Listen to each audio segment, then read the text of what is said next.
Lagi nating sinasabi na ang sarap ng feeling to be on top of the world. Talaga lang ha, hindi ka kaya malula kung ganito ang uuwian mo araw-araw.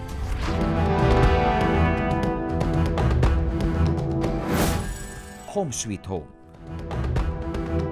E paano kung ang inyong home ay nasa tuktok ng mataas na stone?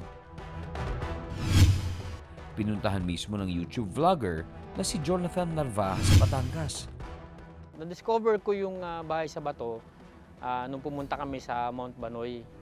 Nakita ko yung tarpaulin at nagandahan ako dun sa nakita namin sa tarpaulin. So na-curious kami, kaya pinuntahan namin yung lugar. So guys, nandito na kami sa pinakababa ng bahay na bato at kailangan natin maglakad ng medyo matarik.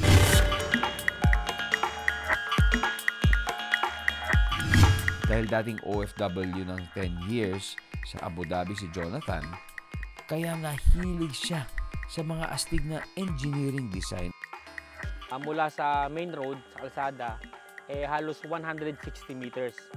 Pero kung lalakarin mo naman siya, ay aabot ka ng halos 2 to 3 minutes. Pala yung owner dito sa itong bahay sa bato, so si Nick Heraldo. Ang malaking challenge dun sa pagtatayo ng bahay, ayon dun sa may-ari, yung unang-una yung paghahakot ng materyales.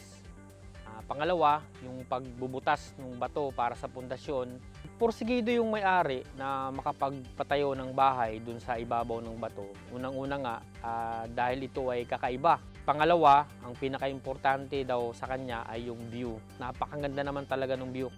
Na-open ko to sa public nung Holy Week kasi nga maraming gustong nag-request na baka pwedeng pasyalan. So ito yung overlooking side ng bahay na bato. Wow! Makikita mo ang buong Batangas Bay, maberding puno at halos tanaw na ang buong Batangas City. Saludo ko kay Sir Nick at yung may-ari ng bahay sa bato ng Batangas. Literal na nasa langit ang feeling ng mga turista.